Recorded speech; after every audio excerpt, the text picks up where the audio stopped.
Hey guys, back on the Camaro today. Hope you guys are having a good day. What I'm going to do is go ahead and fabricate that little piece that I was talking about right here. That piece there. So I thought I'd start out by gauging the metal.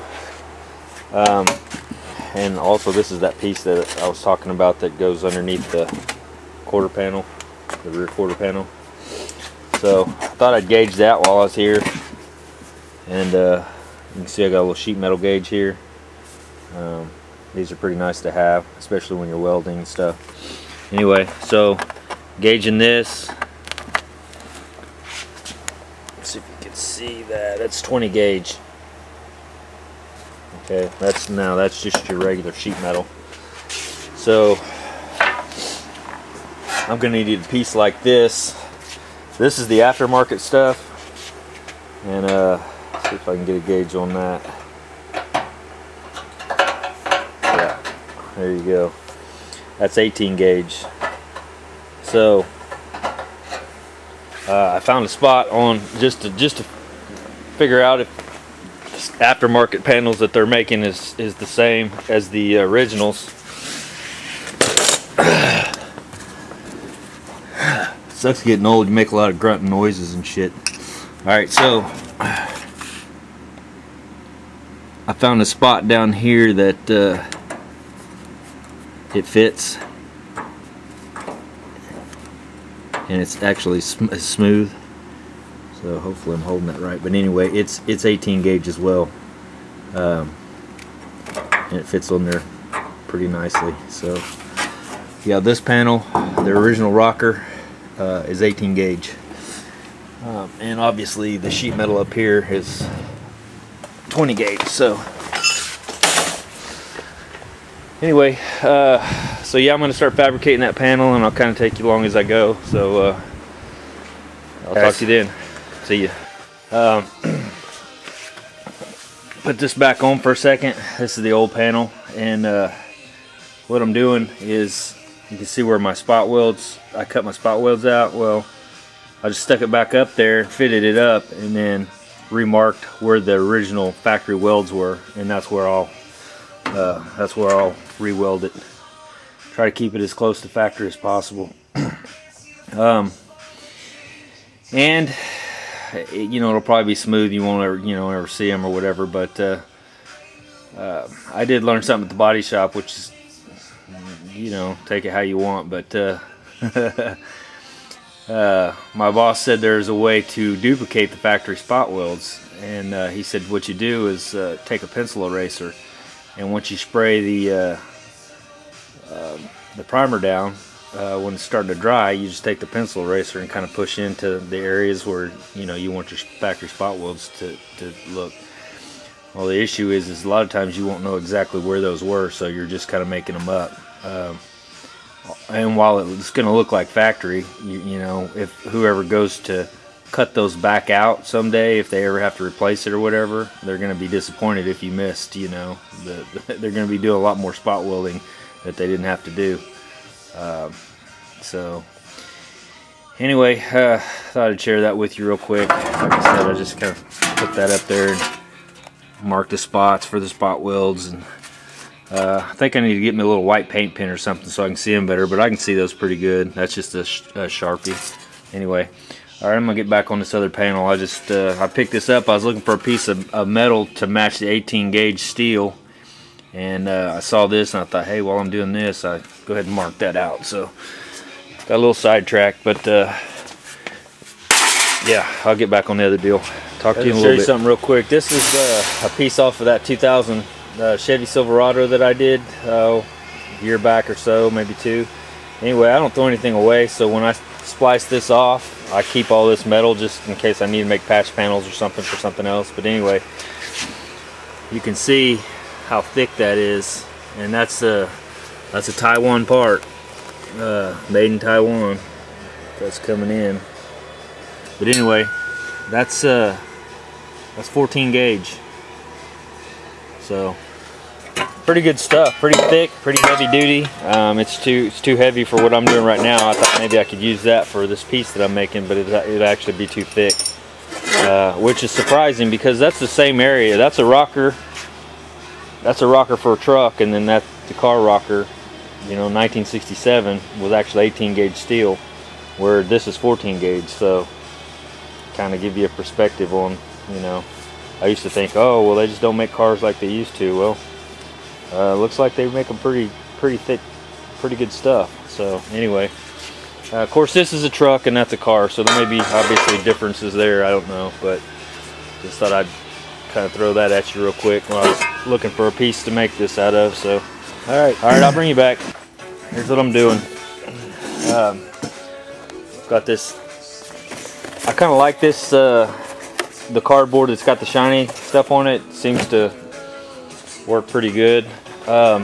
Any cardboard's gonna work, but I don't know, it just seems a little tougher, whatever. It's got kind of a plasticky cover on it. Anyway, so tape this down. You can see what I've got there.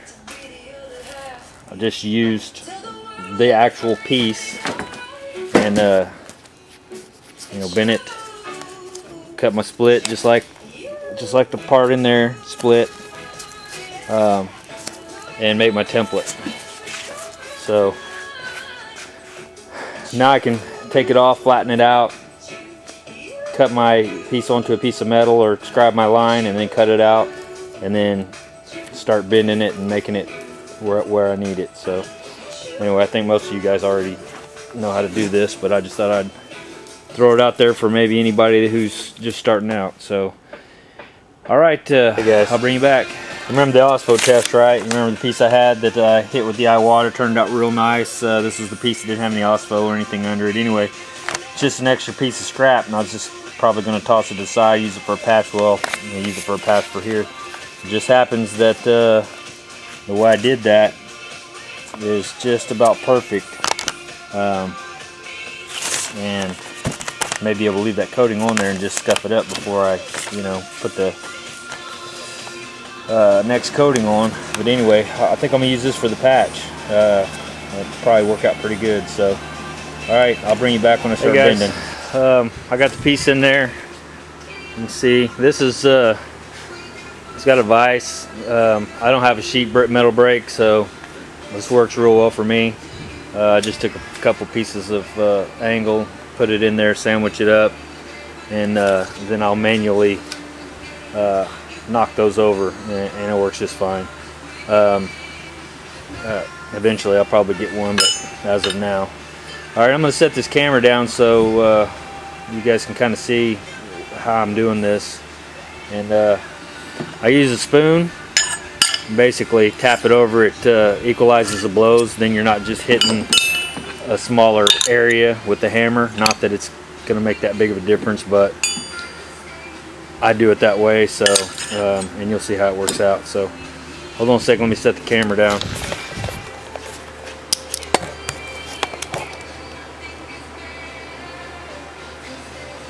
All right.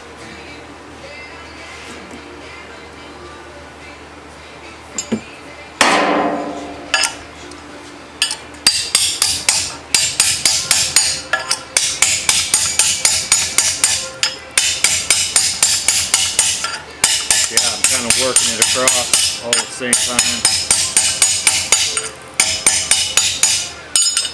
Keep moving, make sure it's tight. If you don't have one of these spoons, you need to get one. They're awesome. I've got a giant one too, but yeah, I use it all the time. Also use that as a slapper spoon to take dents out.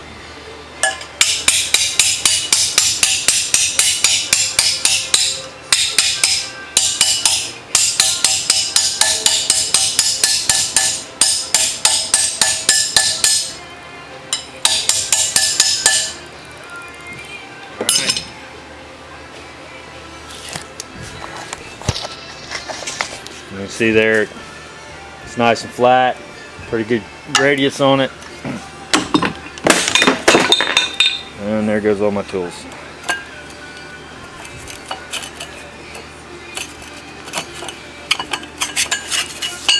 I put this on here to kind of save the face of that, since that's already coated, which worked out perfect.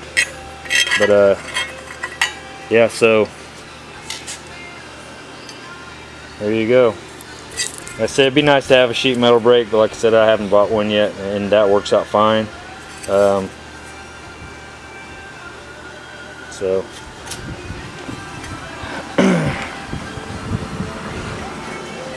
so now that I've got basically that, you see I put that little V-notch in there.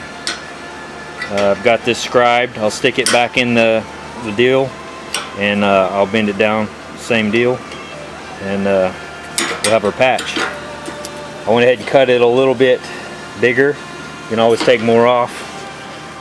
Harder to put it back on. So, all right, I'll bring you back in a minute. Looking at,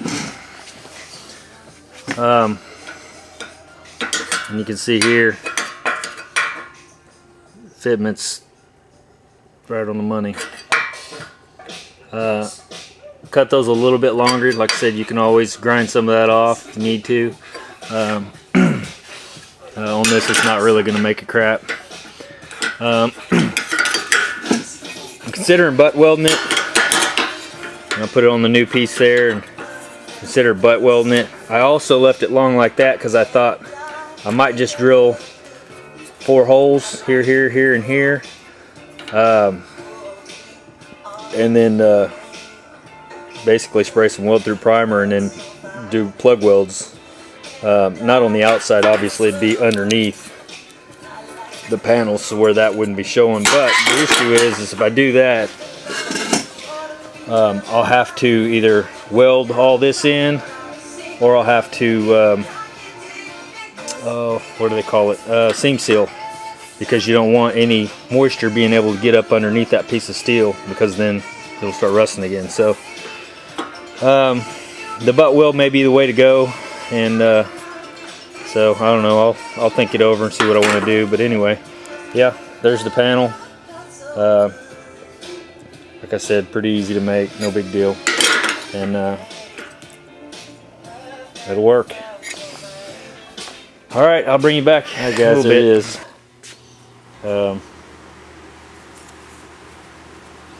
Went ahead and wire wheeled the back off, make sure I got all the rust and crap off of it. So, but yeah, I mean, that's gonna work. That's and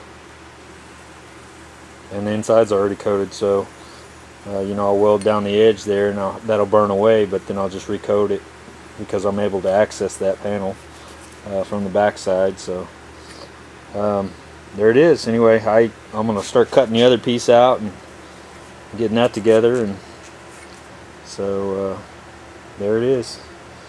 All right, I'll bring you back when I start fitting it up. Cut this part here.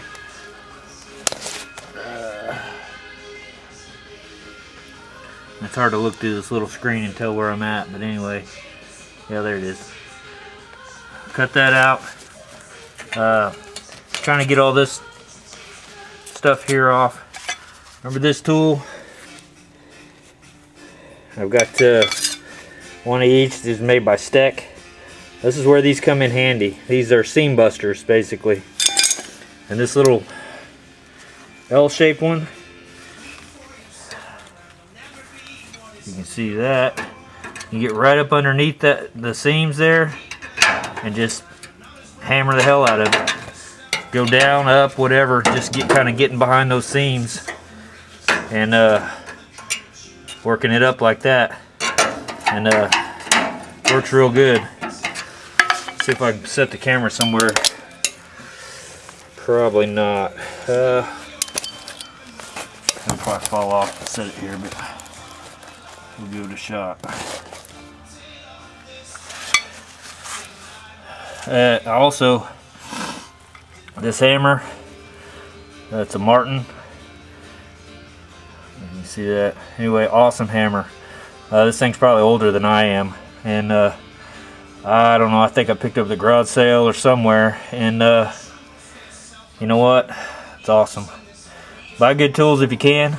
That way your kids will make more money off of them when they sell them after you die. I'm just kidding, kinda. I hope that's not the case. I hope my kid decides to pick this up and loves it like I do, but I see a lot of people on Craigslist selling all their, these are my father's tools, I don't know what what they're used for, but and then they sell them for nothing. Like, really? But it's the way it is. Once you're gone, I guess it doesn't matter, right? So alright, hopefully I can hit this without this knocking the camera off, but yeah, just get it up in there and tap it, see how it's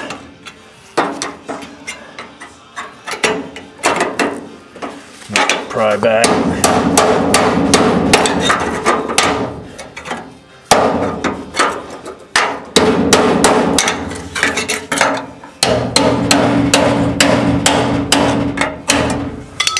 See it? Just pull that off, and I'll just keep working that.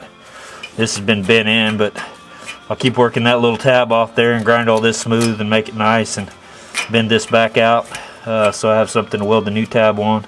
Clean all this up and start fitting that little piece up, which should fit pretty good. So I'll bring you back in a minute.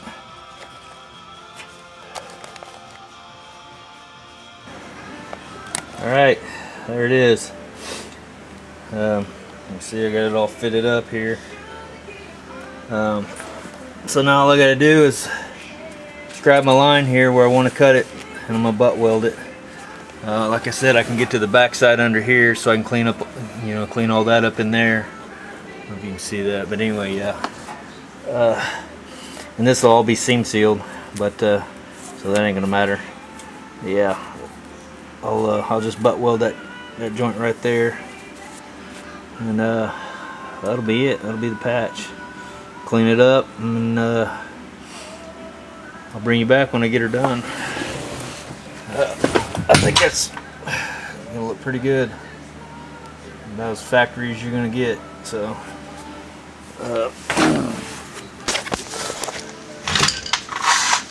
all right, I'll bring you back in a minute. All right, there it is, tacked in. I'm just gonna put a couple of tacks, but I went ahead and put several there. But yeah, I'm gonna go ahead and stitch those up and grind it down.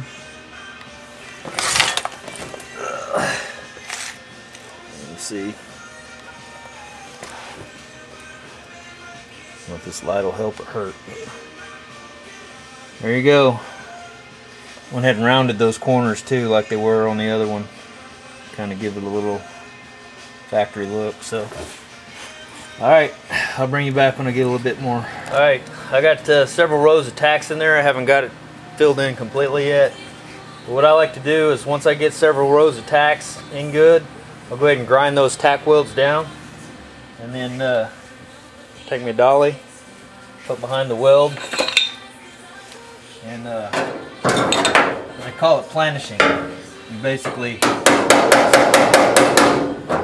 hammer on dolly and planish your welds down, and it keeps the shrinkage down. Actually, when the metal shrinks, it actually stretches it back out to where it was. Otherwise, if you just weld it straight, you're gonna get it. It's just gonna warp real bad. So that's just another little tip. Most of you guys probably already know that, but just throwing it out there for the guys who don't. But yeah, I only run 2 or 3 tacks, 4 tacks ish, and then cool it down with air.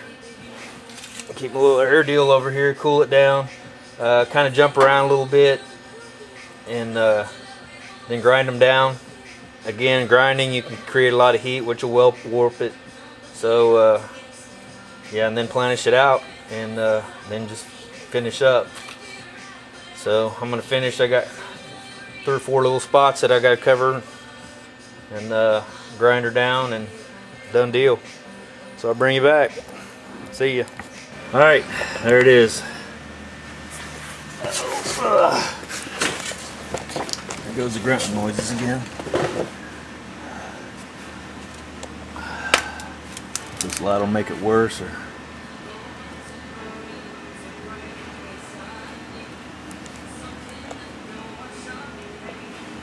so I'll run a little bit of glass, Duraglass, and be done. Let me grind on that just a tad more right there with that little, that's where the weld started and went down, well, straight down. And I know you can't see it because it's all ground off, but yeah,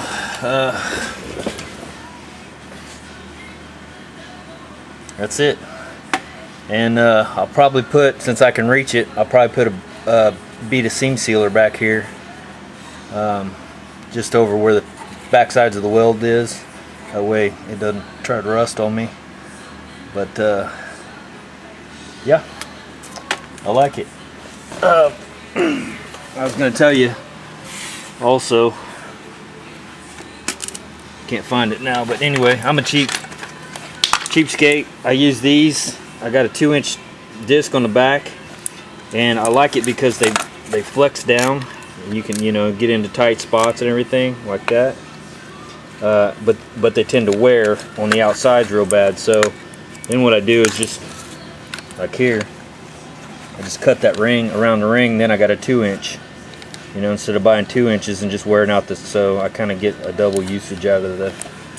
And these aren't cheap, so we'll roll lock. I got. I think they're like 30 bucks for 25 or something like that. I don't know, they're pretty expensive, but anyway, they work amazing. So yeah, so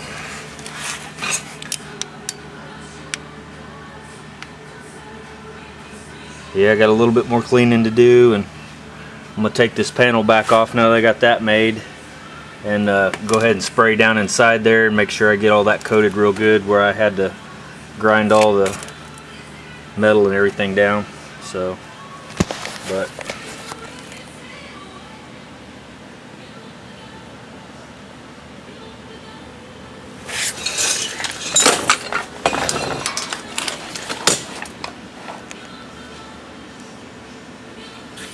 there's a little low spot maybe right in here. But that's no biggie. I may even tap that back down from the back side here. Kind of work that, and just you can kind of see a little spot here where it probably got a little too hot, and just, you know. But like I said, get to the back side of it, I can planish that back down, and it'll be fine. Plus, man, that's super thin. So like I said, the Duraglass is gonna fill any imperfections in here. So, all right. Well, appreciate it, guys, and I'll talk to you next time. See ya. Hey guys, I'm gonna show you one more thing before I quit. A lot of you probably noticed that little gap there.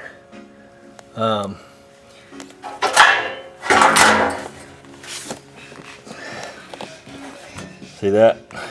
They made the panels that way. Wait, back up a little bit.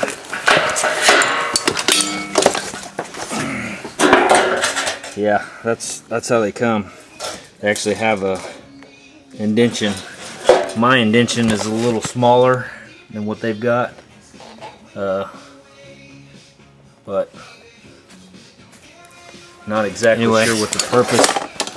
I thought I'd show you that because I was looking at it thinking that doesn't come right up like the rest of it does. Well, that's the way they're made. So.